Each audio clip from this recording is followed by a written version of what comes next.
Hello friends, welcome back. Let's discuss the last topic that is regional trade agreements. तो यहाँ पे broadband की speed अच्छे होने के कारण मैं जल्दी अपलोड कर रहा हूँ वीडियोस को, तो लाइक करते रहिए, सब्सक्राइब करते रहिए और मेरे चैनल को हिट बटन दबा दीजिए। So thank you.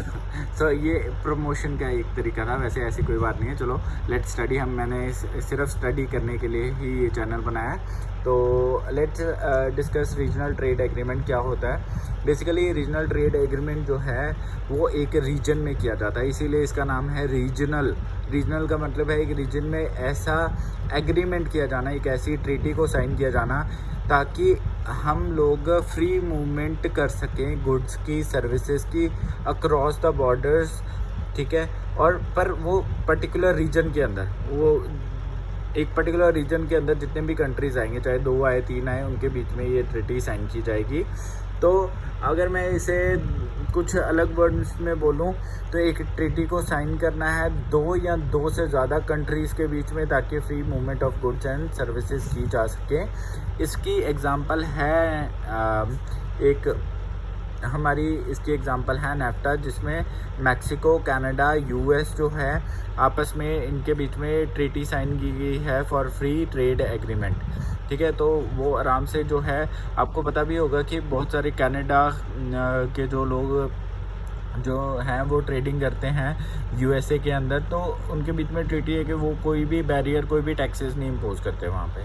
Then agreement जो है वो कुछ ना कुछ रूल्स के साथ किया जाता है, ताकि जो मेंबर कंट्रीज़ हैं उनको प्रॉपरली फॉलो कर सकें विद इन देम। ठीक है, और नियर बाय कंट्रीज़ जो हैं उनको लिबरलाइज्ड किया जाता है इस ट्रीटी के अंदर, ताकि फ्री ट्रेड को किया जा सके on the regional basis, region के अंदर। इसके अंदर बहुत सारी एग्जांपल्स हैं, जैसे कि मैंने पहले भी बताया कि मैक्सिको, कनाडा और यूएसए के बीच में एग्रीमेंट किया गया है फ्री ट्रेड एग्रीमेंट। इसके अलावा हमारे पास एशियन है। एशियन जो है association of South Eastern Asian Nations है, इनके बीच में किया गया है। देन सार्क आपने सुना भी होगा, south Asian association for regional cooperation है। देन यूरोपियन यूनियन है। देन ब्रिक्स तो आपने डेफिनेटली सुना होगा, Brazil, Russia, India, China and हमारे पास इसमें होता है एक साउथ अफ्रीका।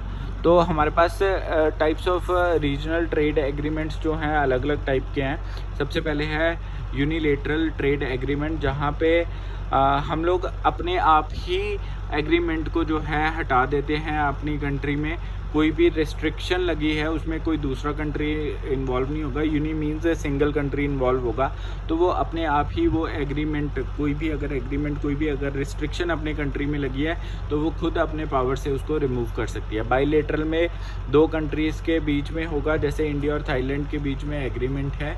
और मल्टीलेटरल ट्रेड एग्रीमेंट के बीच में 3 या 3 से ज़्यादा कंट्रीज़ जो हैं वो आपस में एग्रीमेंट कर सकते हैं। जैसे मैंने पहले भी नेफ्टा बताया एक, जो कि कनाडा, यूएस और मैक्सिको के बीच में है।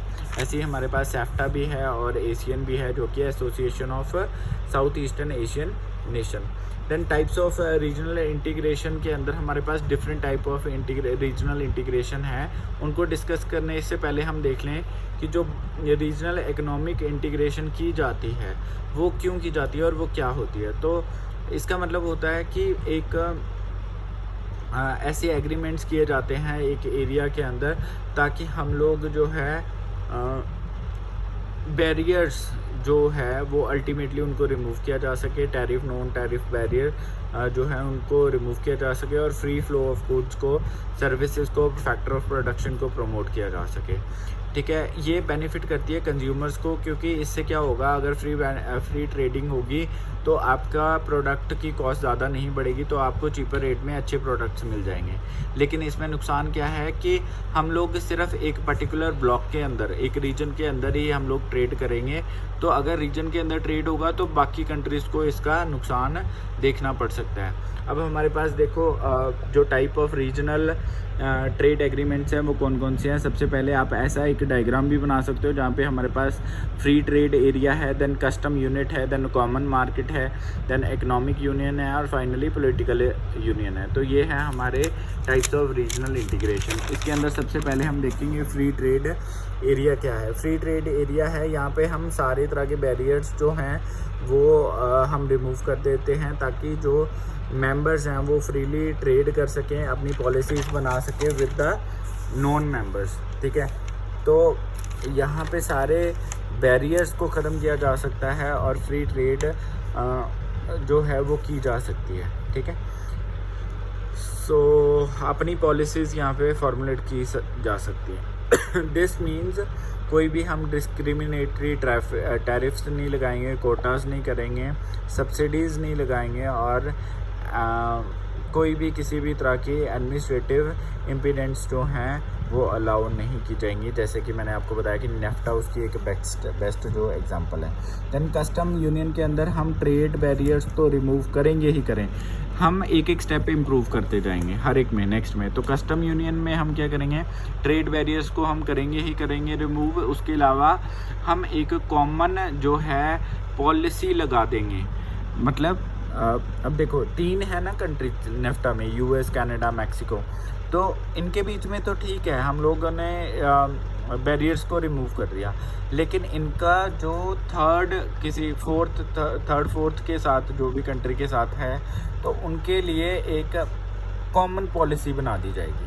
ठीक है, तो अलग अलग नहीं बनेगी हर एक कंट्री के लिए, उन सारी बाकी कंट्रीज़ के लिए एक ही पॉलिसी बन के तैयार होगी। तो ईयू जो है, यूरोपियन यूनियन जो है, उसने जब स्टार्ट किया था तब उसने इसको कस्टम यूनियन को फॉलो किया था, बट अब तो ये काफ़ी आगे जा चुकी है, एडवांस स्टेज पे जा चुकी है। देन हमारे पास कॉमन मार्केट है। कॉमन मार्केट में हम बैरियर को ही रिमूव नहीं करेंगे, इसके अलावा हम लोग जो है कॉमन एक्सटर्नल ट्रेड पॉलिसी भी बनाएंगे एक बाकी कंट्रीज़ के लिए, वो भी करेंगे। मतलब एक स्टेप और आगे जाना है। तो यहाँ तक तो हमारा कस्टम यूनियन था। इसके अलावा हमें free movement of factor of production करनी है, मतलब लेबर और कैपिटल जो है वो फ्रीली मूव कर सके ताकि कोई भी रिस्ट्रिक्शन, चाहे वो इमिग्रेशन किया है, क्रॉस बॉर्डर किया है, वो ना लग सके। तो इससे क्या होगा, आपकी जो है मॉनिटरी और एम्प्लॉयमेंट पॉलिसीज़ बढ़ जाएंगी क्योंकि फ्री मूवमेंट ऑफ लेबर जो है वो हो जाएगी। देन हमारे पास आता है इकोनॉमिक यूनियन। इकोनॉमिक यूनियन में बैरियर्स को रिमूव करेंगे, फैक्टर ऑफ प्रोडक्शन को करेंगे, हम impose adoption of common external policy करेंगे। तो यहाँ तक हमारा कॉमन मार्केट हो गया। देन उसके अलावा हम कॉमन करेंसी का भी यूज़ करेंगे। तो इसकी बेस्ट एग्जांपल है यूरोपियन यूनियन, जहाँ पे बहुत सारे कंट्रीज़ है और हर एक कंट्री में यूरो चलता है। तो यूरो एक कॉमन है, तो कॉमन करेंसी का हमें यूज़ करना पड़ेगा। कॉमन मनीटरी फिस्कल पॉलिसी होती है रेवेन्यू से, जो टैक्सेस के थ्रू हमें रेवेन्यू आता है, और मनीटरी होती है जो मनी से रिलेटेड होती है।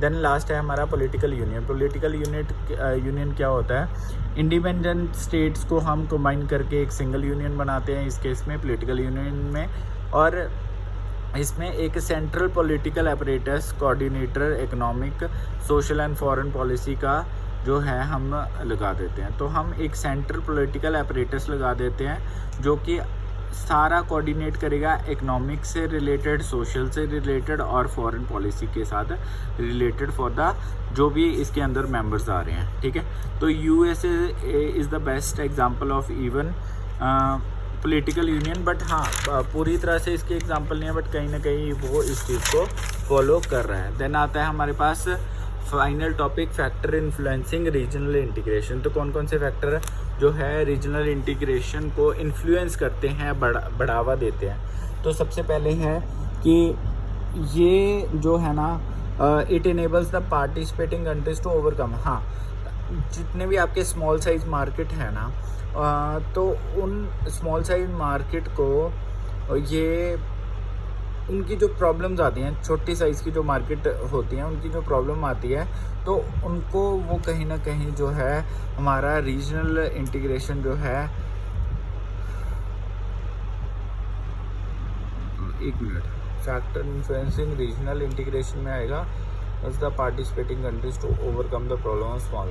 हाँ, इसमें क्या होगा, तो जो पार्टिसिपेटिंग कंट्रीज़ होंगी ना वो क्या करेंगी, स्मॉल मार्केट साइज़ या डोमेस्टिक मार्केट की प्रॉब्लम को दूर करेंगे। मतलब हम लोग जैसे इंडिया की बात करें तो इंडिया क्या करती है, स्मॉल मार्केट अपने ही मार्केट डोमेस्टिक में प्रोडक्ट्स को करती है, तो रीजनल के अंदर हम लोग अपनी मार्केट को बड़ा कर देंगे, ठीक है। तो बहुत सारी कंट्रीज़ आके आपस में ट्रेड करेगी। देन सेकंड क्या है कि हम लोग कंबाइंड रिसोर्सेज का यूज़ कर सकते हैं। तो अगर हम इकट्ठे मूव कर रहे हैं तो कंबाइंड रिसोर्सेज का यूज़ करेंगे। इसके अलावा जो है firms from participating country can enter into strategic alliances. तो हम स्ट्रैटेजिक अलाइंस कर सकते हैं, जॉइंट वेंचर्स के साथ जा सकते हैं, लाइसेंसिंग कर सकते हैं। तो ये रीजनल इंटीग्रेशन मतलब रीजन में हम लोग इंटीग्रेट इकट्ठे काम करने का ये फ़ायदा हमें मिलेगा कि जॉइंट वेंचर्स में भी जा सकते हैं, फ्रेंचाइजिंग में जा सकते हैं। इसके अलावा हमने ऊपर पढ़ा कि कंबाइंड रिसोर्सेज को यूज़ कर सकते हैं और स्मॉल मार्केट को एक बड़ी मार्केट में चेंज कर सकते हैं। देन रीजनल इकोनॉमिक एग्रीमेंट्स जो हैं वो हर तरह के जो है एरियाज़ को वो सपोर्ट करेगा, चाहे वो इकोनॉमिक से रिलेटेड है, सोशल या टेक्नोलॉजी कोऑपरेशन के साथ रिलेटेड है। इसके अलावा जो है रूल्स एंड रेगुलेशन हार्मोनाइज होंगे, ठीक है, बढ़िया वो फॉलो किए जाएंगे। अब बेनिफिट्स क्या है फ्री ट्रेड या रीजनल ट्रेड एग्रीमेंट का, कि प्रोडक्शन इंक्रीज़ कर जाएगी, बेटर हो जाएगी, इकोनॉमी ऑफ स्केल होता है कि जैसे जैसे प्रोडक्शन बढ़ेगी हमारी जो है कॉस्ट डिक्रीज़ होगी।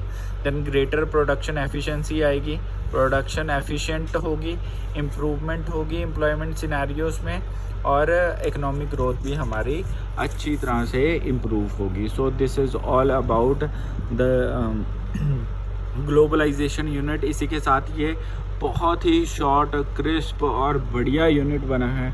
इसको आप रिपीट करते रहो, सुनते रहो और वहाँ पे 16 में से 17 मार्क्स लेके आओ। सो मजाक कर रहा हूँ, बट हाँ 16 में से 14 तो एटलीस्ट आपके आने चाहिए, क्योंकि ये बहुत मेहनत से बनाया गया यूनिट है। आप इसको पढ़ना ज़रूर और रिपीट मोड में पढ़ना, ताकि इसको अच्छी तरह से अटैम्प्ट कर सके। तो जितना करना है उतना अच्छी तरह से अटैम्प्ट करना है। So good night, take care. Good night नहीं, अभी एक यूनिट पढ़ा है उसको भी अपलोड करूँगा, देन गुड नाइट होगी, ठीक है। तो मैं टोटल 4 यूनिट ही बना पाऊँगा, I am sorry for that and but चलो, एनी हाउ, टेक केयर।